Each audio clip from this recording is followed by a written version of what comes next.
देखिए, आप अकेली कैंडिडेट हमें लग रहा है सब फाइट में दिख रही है। एनएसयूआई की कैंडिडेट का नामांकन रद्द हो गया। हमारी माँ का भी कहना है कि कंपटीशन जितनी ज्यादा टफ हो मजा उतना ज्यादा आता है, क्योंकि बात यहाँ पे सिर्फ जीत की नहीं है, बात अनुभव की है। रहूंगा चलने में माहिर बन जाऊंगा, या तो मंजिल मिलेगी मुझे या एक अच्छा मुसाफिर बन जाऊंगा। तो आप सैनिटरी नैपकिन के बारे में वहाँ पे सोच भी नहीं सकती जब वहाँ पर आपको वॉशरूम तक अवेलेबल नहीं है, पेयजल भी अवेलेबल नहीं है। इसके अलावा तो कहते हैं कि यहाँ की जो पॉलिटिक्स है हॉस्टल से शुरू होती है, और खास तौर पे जो लड़कों के हॉस्टल से पॉलिटिक्स उनकी कास्ट में बटी हुई है। आपको लगता है वोट मिलेगा? अपना विश्वविद्यालय की जो खो रही गरिमा है, काम उस पर करना है। इस बार काम जाति पर नहीं करना है और हम सिर्फ हंगामा खड़ा करना मेरा मकसद नहीं। पूरी कोशिश है कि सूरत बदलनी चाहिए। मेरे सीने में ना सही हो तेरे सीने में हो कहीं भी आग, लेकिन आग लगनी चाहिए। देखिए, इस वक्त पटना विश्वविद्यालय के तमाम उम्मीदवार जोरदार कैंपेन कर रहे हैं। इस वक्त हमारे साथ जो है अखिल भारतीय विद्यार्थी परिषद की अध्यक्ष पद की उम्मीदवार मैथिली नैनानी है। इनसे बातचीत करते हैं। देखिए, आप अकेली कैंडिडेट हमें लग रहा है सब फाइट में दिख रही है। एनएसयूआई की कैंडिडेट का नामांकन रद्द हो गया। जन सुराज भी फाइट में दिख रही थी, उनका नामांकन रद्द हो गया। तो आपको क्या लग रहा है, सीधे जीत रही है क्या चुनाव? कितना कॉन्फिडेंस है? कॉन्फिडेंस तो पूरा है, क्योंकि परिषद का इतना ज्यादा समर्थन है, तो कॉन्फिडेंस तो भरपूर है कि जीतना है।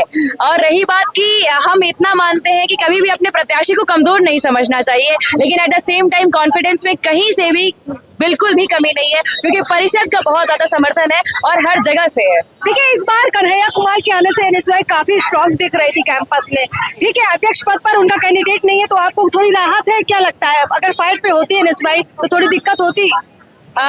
ऐसी बात नहीं है। कंपटीशन, हमारी माँ का भी कहना है कि कंपटीशन जितनी ज्यादा टफ हो मजा उतना ज्यादा आता है, क्योंकि बात यहाँ पे सिर्फ जीत की नहीं है, बात अनुभव की है। क्योंकि यहाँ पर हमारा जो कार्यक्रम है वो रुकेगा नहीं, वो आगे चलता चला जाएगा। वो एक लाइन है ना कि चलता रहूंगा चलने में माहिर बन जाऊंगा, या तो मंजिल मिलेगी मुझे या एक अच्छा मुसाफिर बन जाऊंगा। क्या बात है, शेरो शायरी को बहुत अच्छी करती है आप, बहुत खूब। अच्छा, ये बताइए, इस बार चुनाव में उतरी है लड़की होकर, आप लड़कियों के लिए खास तौर पर क्या करने वाली हैं? जी, ये बहुत अच्छा विषय है।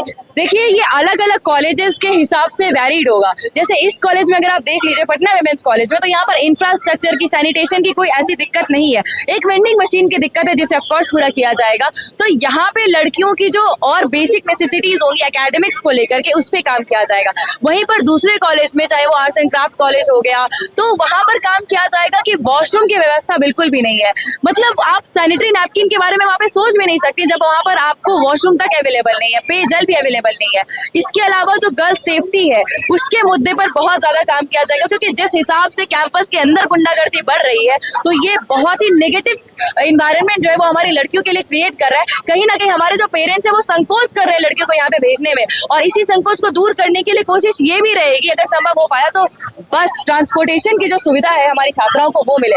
इसके अलावा छात्रावास में भी उनकी जो भी निजी दिक्कतें होंगी उन्हें भी हल किया जाएगा। और सबसे इंपॉर्टेंट, जितनी भी हमारी महिला खिलाड़ी, क्योंकि हम खुद एक खिलाड़ी रह चुके हैं, ताइक्वांडो के ब्लैक बेल्ट और एनसीसी में सी सर्टिफिकेट होल्डर, जो कि अभी आरडीसी का जो शिविर लगा था दिल्ली में वो अटेंड करके आए थे, और ऑल इंडिया रैंक 3rd। तो हमें पता है कि स्पोर्ट्स का भी एक बहुत महत्वपूर्ण योगदान है इस यूनिवर्सिटी में। और जितनी भी लड़कियां हमारी यहाँ पे स्पोर्ट्स से जुड़ी होने में, ये कहना चाहूंगी कि स्पोर्ट्स के लिए बहुत ज्यादा काम किया जाएगा, ताकि समय समय पर हर वर्ष बिना विलंब के वार्षिक उत्सव हो स्पोर्ट्स का, उसका आयोजन हो। इसके साथ साथ जो इक्विपमेंट्स है, क्योंकि जब हम लोग इंटर यूनिवर्सिटीज खेलते हैं तो वहां पर ये जरूरी है कि हमारी यूनिवर्सिटी का दबदबा दिखे, वो किट प्रोवाइड हो हमारे स्टूडेंट्स को, इसमें काम होगा। देखिए, आपके कैंपस में लड़कियों की संख्या हर जगह खूब है, लेकिन जब अगर बात करें बॉयज की, तो कहते हैं कि यहाँ की जो पॉलिटिक्स है हॉस्टल से शुरू होती है, और खास तौर पे जो लड़कों के हॉस्टल से पॉलिटिक्स उनकी कास्ट में बटी हुई है। आपको लगता है वोट मिलेगा?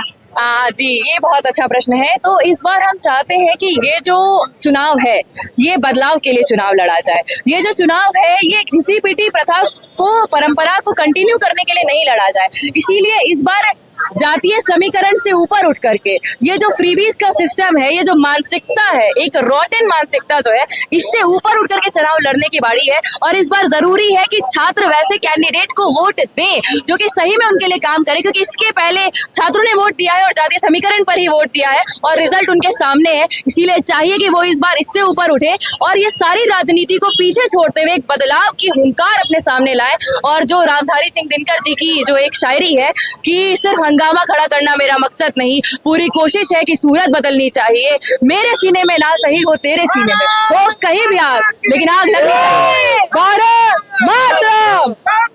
मातरम। तो एक राष्ट्रवाद का जो जुड़ाव है और पटना यूनिवर्सिटी, पटना विश्वविद्यालय की जो खो रही गरिमा है, काम उस पर करना है। इस बार काम जाति पर नहीं करना है। बहुत धमक है आपकी आवाज में। कहाँ के रहने वाली है? जी हम हुए मुंगेर जिला के। मुंगेर की। जी। क्या करते हैं आपके फादर?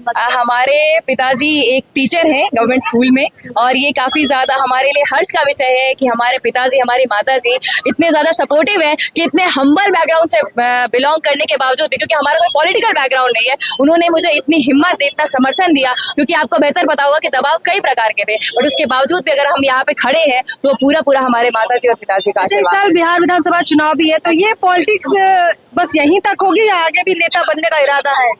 बिल्कुल नहीं, ऐसा नहीं है कि ये यहीं तक सीमित रहेगी। जो चीज शुरू होती है वो आगे बहुत बड़े पैमाने तक जाती है, और ये तो ग्रास रूट लेवल पर है। और ये जो ग्रास रूट लेवल जब हमारा मजबूत होगा, जब हमारी युवा शक्ति को ये पता चलेगा कि उन्हें इस जातीय समीकरण से ऊपर उठ करके वोट करना है, तो ये जो बिहार की पॉलिटिक्स है ना, वो बदलेगी। और ये जो चाणक्य का राज जो यहाँ पे रहा है, जो कि पूरे डेमोक्रेसी का हब है, हमारी वैशाली, हमारा बिहार रहा है, वो वापस से उभर करके आएगा, क्योंकि लोग अब नई विचारधारा के साथ जुड़ेंगे, और उसकी शुरुआत इसी छात्र संघ के चुनाव से होगी। मैथिली मृणालिनी ने अभी से ऐलान कर दिया है कि बिहार में वो आगे भी राजनीति में आएंगे। देखिए, शुरुआत में इनका आगाज जोरदार है, देखते हैं अंजाम कहाँ तक होगा। बहुत बहुत शुक्रिया हमसे बातचीत करने के लिए।